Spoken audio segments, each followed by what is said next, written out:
नमस्कार। आपका अखबार के संग में आपका स्वागत है। मैं हूं प्रदीप सिंह। कुछ दिन पहले राहुल गांधी ने एक बयान दिया था, आपको याद होगा अच्छी तरह से, बहुत बड़े कॉन्फिडेंस के साथ, बड़े आत्मविश्वास के साथ कि देश में आर्थिक सुनामी आने वाली है, महंगाई आसमान छुएगी, नरेंद्र मोदी कंट्रोल नहीं कर पाएंगे और उनकी सरकार गिर जाएगी, वो 1 साल से ज़्यादा प्रधानमंत्री नहीं रहेंगे या सत्ता बचाने के लिए वो इमरजेंसी लगाएंगे। और उन्होंने तर्क दिया कि भारतीय अर्थव्यवस्था को बचाने के लिए जो अंतर्राष्ट्रीय शील्ड थी, कवच था, वो मोदी सरकार ने तोड़ दिया। अब ताज़ा आंकड़े आए हैं अर्थव्यवस्था के। भारतीय अर्थव्यवस्था तेजी से आगे बढ़ रही है। इस युद्ध का मिनिमम इम्पैक्ट हुआ है भारत पर। भारत की ग्रोथ रेट पर कोई खास असर नहीं पड़ा है। महंगाई जैसी उम्मीद थी राहुल गांधी को, उस तरह से कतई नहीं बढ़ रही है महंगाई। आरबीआई की जो नीति है इन्फ्लेशन को लेकर कि 4% ±2, यानी 2 से 6% के बीच में महंगाई उसी दायरे में है। महंगाई जो है अपर लिमिट पर भी नहीं पहुंची है और न पहुंचने की कोई उम्मीद है। तेल के दाम फिर से गिरना शुरू हो गए। भारतीय अर्थव्यवस्था युद्ध से पहले जिस स्थिति में थी उससे और ज़्यादा मजबूत हुई है। लेकिन मैं अर्थव्यवस्था की बात नहीं कर रहा हूँ। मैं कह रहा हूँ कि राहुल गांधी को पता नहीं कहाँ से दिखाई दिया कि एक अंतर्राष्ट्रीय शील्ड थी भारत की अर्थव्यवस्था के इर्द गिर्द, उसको मोदी सरकार ने तोड़ दिया। उनको अपने घर में क्या हो रहा है ये पता ही नहीं चल रहा है। कांग्रेस पार्टी के इर्द गिर्द एक पॉलिटिकल शील्ड थी जिसे कांग्रेस पार्टी ने तोड़ दिया है, या कहें टूट रही तो उसको बचाने में उसकी कोई भूमिका ही नहीं है। आप देख रहे हैं इन दिनों क्षेत्रीय पार्टियों का विघटन किस तरह से हो रहा है। कहा यह जा रहा है कि ये भारतीय जनता पार्टी चला रही है, सिंगल पार्टी रूल लाना चाहती है देश में। बीजेपी चाहती है कि देश में विपक्ष हो ही नहीं, इस तरह की बातें कही जा रही हैं।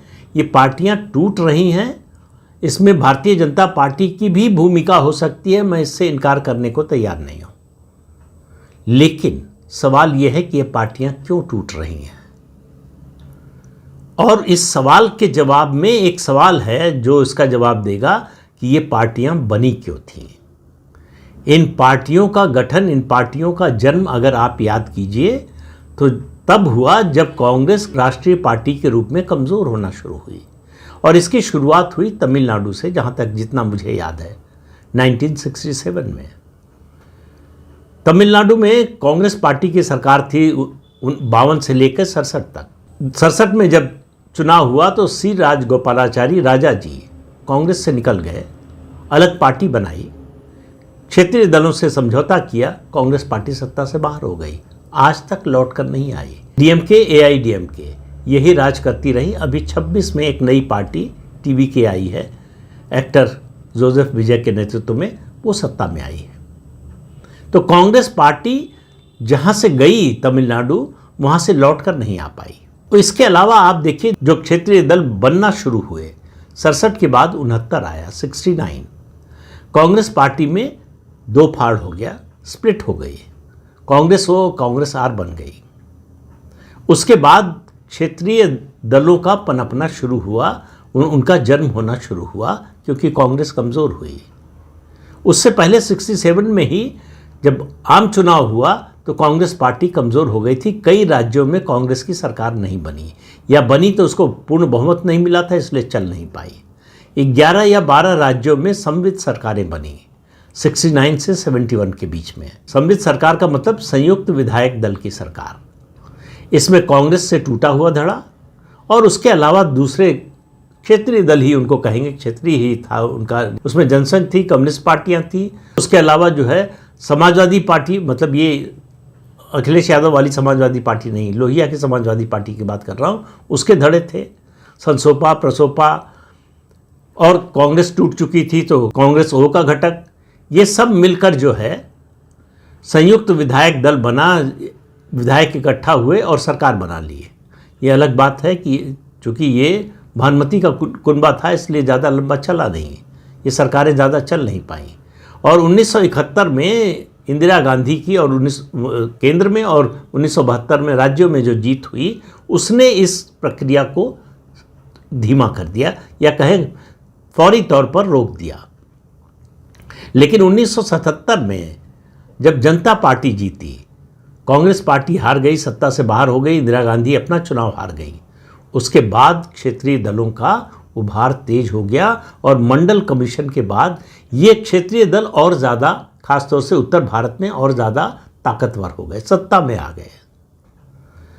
ये क्षेत्रीय दल कांग्रेस पार्टी का, कमज़ोर होती कांग्रेस पार्टी का कवच थे।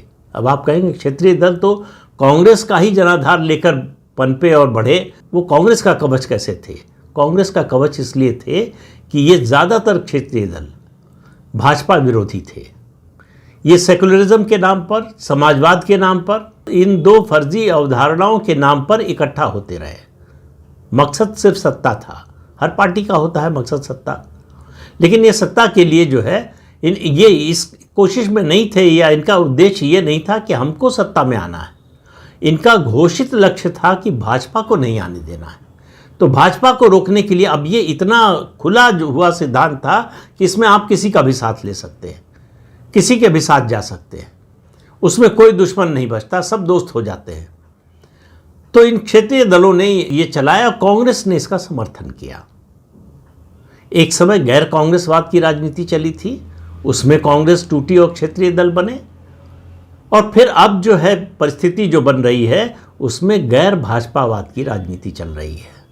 लेकिन फ़र्क ये है कि गैर कांग्रेसवाद की राजनीति उस समय चली जब कांग्रेस पार्टी कमज़ोर हो रही थी, अंदर से बाहर से टूट रही थी, उसका जनाधार खिसक रहा था।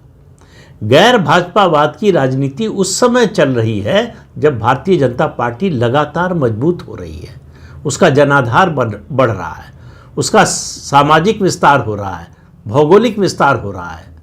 ऐसे में ये गैर भाजपावाद की राजनीति सिरे चढ़ नहीं पा रही है। पार्टियां चुनाव नहीं हार रही हैं, पार्टियां जो है वो विघटित हो रही हैं। पश्चिम बंगाल में अभी आपने देखा टीएमसी का, उससे पहले आप एक एक करके अलग अलग राज्यों में स्थिति देखिए। पीडीपी जम्मू कश्मीर में महबूबा मुफ्ती का अगर नाम ना हो, जो कि पूर्व मुख्यमंत्री हैं, तो आपको पता नहीं चलेगा ये पार्टी कहाँ है, किस हालत में है। अब कोई नाम लेवा नहीं है इस पार्टी का। इंडियन नेशनल लोकदल एक समय चौटाला परिवार का वर्चस्व था, मुख्यमंत्री भी बने, चौधरी देवीलाल बने, हालांकि जनता दल से बने थे, जनता पार्टी के समय बने, उसके बाद उनके बेटे ओम प्रकाश चौटाला बने। लेकिन आज वो पार्टी कहीं है भी, ये खोजना मुश्किल है। इसी तरह से चौधरी बंसीलाल कांग्रेस से अलग होकर उन्होंने हरियाणा विकास पार्टी बनाई थी, उसका कोई अस्तित्व नहीं बचा है। जनता दल से अलग होकर देवेगौड़ा ने जनता दल सेकुलर जेडीएस बनाया कर्नाटक में। पहले वो जनता दल के नेता के नाते मुख्यमंत्री रह चुके थे, फिर प्रधानमंत्री बने, फिर उनके बेटे जो है एचडी कुमारस्वामी मुख्यमंत्री बने। जेडीएस का आज कोई नाम लेवा नहीं है, वो भारतीय जनता पार्टी की पुछल्ला पार्टी है, भारतीय जनता पार्टी से अलायंस हो गया उसका। उसी के नाते एचडी कुमारस्वामी केंद्र में मंत्री है। तेलंगाना में आइए, नया राज्य बना है, नया राज्य बनाने का श्रेय मिला के चंद्रशेखर राव को, सत्ता में आए, दूसरी बार भी आए। आज पार्टी की हालत ये है कि अगले चुनाव में जो 2028 में होना है विधानसभा का चुनाव, पार्टी का अस्तित्व बचेगा कि नहीं ये कहना मुश्किल है। इसी तरह से देखिए पंजाब में अकाली दल, जैसे तमिलनाडु में डीएमके एआईडीएमके था, वैसे ही पंजाब में कांग्रेस और अकाली दल अदला बदली होती रही सत्ता की। आज सुखबीर बादल की हालत यह है कि कोई आश्चर्य नहीं होगा कि अगर 2027 का चुनाव विधानसभा का वो लड़े तो अपना विधानसभा की सीट, अपनी सीट भी हार जाए। अकाली दल केवल नाम मात्र के लिए बच गया है पंजाब में, उसका कोई जनाधार नहीं बचा है, उसकी कोई क्रेडिबिलिटी नहीं बची है, उसकी ओर कोई देखने को तैयार नहीं है। और उसके अलावा वो पंथिक पार्टी थी, सिख पंथ को एक तरह से रिप्रेजेंट करती थी। आज सबसे ज़्यादा डिस्क्रेडिट कहीं है तो वो सिख पंथ में ही है अकाली दल। बिहार में आरजेडी का क्या हाल हो रहा आपने देखा, लगातार लालू प्रसाद यादव, राबड़ी देवी लगातार 15 साल मुख्यमंत्री रहे, बेटा 2-2 बार उप मुख्यमंत्री बना।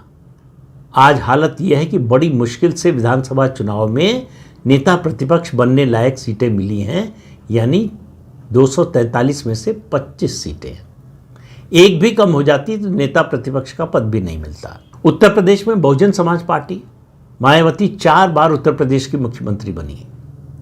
2007 से 2012 तक अकेले पार्टी का बहुमत था। 5 साल की सरकार चलाई उन्होंने, पहली उत्तर प्रदेश की मुख्यमंत्री बनी जिन्होंने अपना निर्वाचित 5 साल का कार्यकाल पूरा किया। आज वो हाशिए पर है। जाटव वोट खाली उनका जो जाति का है, अपनी जाति का, वही 12-13% जो वोट है वो बचा हुआ है। बाकी दलित समाज का, अति पिछड़े समाज का या मुसलमानों का जो मिलता था वो सब जा चुका है। महाराष्ट्र में तो और विचित्र खेल हुआ है। महाराष्ट्र में शरद पवार 99 में अलग हुए कांग्रेस पार्टी से, नेशनलिस्ट कांग्रेस पार्टी बनाई और कुछ महीने बाद विधानसभा चुनाव हुआ तो कांग्रेस से समझौता करके सरकार बना ली। तो इस मामले में शरद पवार बहुत चतुर है, सत्ता कहाँ मिलेगी, कैसे मिलेगी ये जानते हैं। अब वो जादू भी उनका ख़त्म हो गया। पार्टी टूट गई, भतीजा पार्टी लेकर चला गया। अब जो कुछ बचा खुचा है वो भी टूटने वाला है। तो इसलिए जो है चर्चा चलाई जा रही है कि कांग्रेस में मर्जर करने जा रहे हैं। मर्जर कर भी ले कांग्रेस में तो न तो उनको कुछ मिलने वाला है, न उनके मर्जर से कांग्रेस को कुछ मिलने वाला है। तो एक और पार्टी का अस्तित्व खत्म होने वाला है। शिवसेना थी, कांग्रेस, एनसीपी, बीजेपी, शिवसेना, 4 पार्टियां थी महाराष्ट्र की। शिवसेना को एकनाथ शिंदे ले गए, उद्धव ठाकरे टापते रह गए। 2.5 साल का मुख्यमंत्री पद पाने के लिए उन्होंने सब कुछ गंवा दिया। आज हालत यह है कि कल सुबह जब वो उठेंगे तो कौन उनका साथ छोड़कर चला गया, इसकी खबर कब मिलेगी उनको पता नहीं है। तो उनकी पार्टी को, मुझे तो लगता है, बाकी चीज़ें राजनीतिक छोड़ दीजिए। पालघर में जो साधुओं की हत्या हुई उनके मुख्यमंत्री रहते हुए, उन साधुओं का श्राप उद्धव ठाकरे की पार्टी को खा गया। इसलिए साधुओं के श्राप से डरना चाहिए। उद्धव ठाकरे को लगा कि मैं मुख्यमंत्री हूं, कुछ भी कर सकता हूं, तो उन्होंने पहले तो बाला साहब ठाकरे की जो आइडियोलॉजी थी उसको छोड़ा। फिर वो हिंदुत्ववादी से जो है हिंदुत्व विरोधी बन गए। आज हालत ये है कि न वो विरोध करने की हालत में है, न किसी को सत्ता दिलाने की हालत में है, न किसी को चुनाव जिताने की हालत में है। अगले चुनाव में उनका बेटा जो पिछले चुनाव में जीत गया था विधानसभा की सीट, वो भी नहीं मिलने वाली उसको। तो उद्धव ठाकरे की पार्टी अगला विधानसभा चुनाव होने तक नाम के लिए बची रहेगी, उसके बाद नहीं रहने वाली। वही हाल शरद पवार की पार्टी का है। हो सकता है उससे पहले ही उसका अस्तित्व खत्म हो जाए। अब मैंने शुरू में बात की थी कि ये क्षेत्रीय दल कांग्रेस पार्टी का कवच है। 2 कवच अभी बचे हुए हैं, मजबूत कवच कहें अगर। एक तमिलनाडु में डीएमके और दूसरा उत्तर प्रदेश में समाजवादी पार्टी। इन क्षेत्रीय दलों के होने की वजह से कांग्रेस और बीजेपी का सीधा मुकाबला नहीं हो पा रहा था। जहां जहां सीधा मुकाबला होता है कांग्रेस वहां साफ। तो कांग्रेस और बीजेपी के बीच में एक क्षेत्रीय दल खड़े थे और राष्ट्रीय राजनीति में ये क्षेत्रीय दल भाजपा विरोधी नीति, भाजपा विरोधी राजनीति पर कांग्रेस का साथ देते थे। और उनकी संख्या जैसे जैसे घटती जा रही है, उनका जनाधार जैसे जैसे सिकुड़ता जा रहा है, तो उनका प्रभाव कम होता जा रहा है। तो वो जो कांग्रेस के साथ मिलकर एक सम्मिलित बड़ा प्रभाव पैदा करते थे, वो प्रभाव जो है लगातार उसका क्षरण हो रहा है। इसलिए अब अगली लड़ाई जो है सीधे सीधे होने वाली है भाजपा और कांग्रेस के बीच में। तो ये जो कांग्रेस अभी आपको बची हुई दिखाई दे रही है, ये इसलिए नहीं बची हुई है कि इसकी अपनी ताकत है या इसके पास नेता, नेतृत्व या नीति है। ये क्षेत्रीय दल बीच में खड़े थे कवच बनकर, कि भाजपा को चुनौती देते थे कि आओ पहले हमसे लड़ो। अब वो कवच टूट रहा है। उड़ीसा में बीजू जनता दल कब तक रहेगा मालूम नहीं है। जब तक नवीन पटनायक है पार्टी रहेगी, उसके बाद पार्टी का क्या होगा किसी को पता नहीं। इस तरह से आप राज्यवार देखिए तो क्षेत्रीय दल या तो खत्म हो गए या खत्म हो रहे हैं या खत्म होने के रास्ते पर हैं। क्यों हैं? क्योंकि एक राष्ट्रीय दल के रूप में भारतीय जनता पार्टी का उभार हो रहा है। वो जो जगह खाली हो रही थी 60 और 70-80 के दशक में कांग्रेस पार्टी के कमज़ोर होने से, उस राजनीतिक वैक्यूम को क्षेत्रीय दल भर रहे थे। अब उस वैक्यूम को पूरी तरह से भाजपा ने भर दिया। अब क्षेत्रीय दलों की ज़रूरत नहीं रह गई। तो इसलिए क्षेत्रीय दलों का खत्म होना तो तय है। और ये जैसे ही कवच हटेगा, कांग्रेस आप देखिएगा इतनी तेजी से भरभरा कर गिरेगी कि आपको लगेगा कि ये क्या हो गया। बहुत आसान है ये आरोप लगाना कि भाजपा ये सब कर रही है। भाई भाजपा अगर कर रही है, मान लीजिए कि कर रही है, तो सवाल ये कि हो क्यों रहा है? जो टूट रहे हैं वो टूट क्यों रहे हैं? पश्चिम बंगाल में तृणमूल कांग्रेस के 61 या 64 विधायक टूटकर उन्होंने अलग गुट बना लिया। 20 सांसदों ने अलग गुट बना लिया। आखिर सवाल है कि क्यों? ममता बनर्जी उनकी नज़र से क्यों उतर गई? क्योंकि ममता बनर्जी पश्चिम बंगाल की जनता की नज़र से उतर गई। हर उस पार्टी का यही हाल होगा जो जनता की नज़र से उतर जाएगी।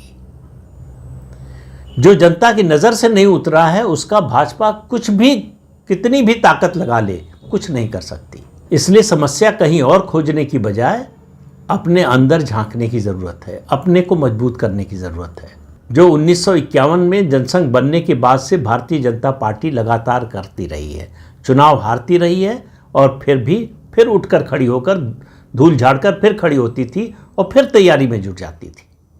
आज उसको राजनीतिक फल मिल रहा है। इस अंक में इतना ही। अगले अंक में फिर मिलेंगे किसी नए मुद्दे के साथ। तब तक के लिए अनुमति दीजिए। नमस्कार।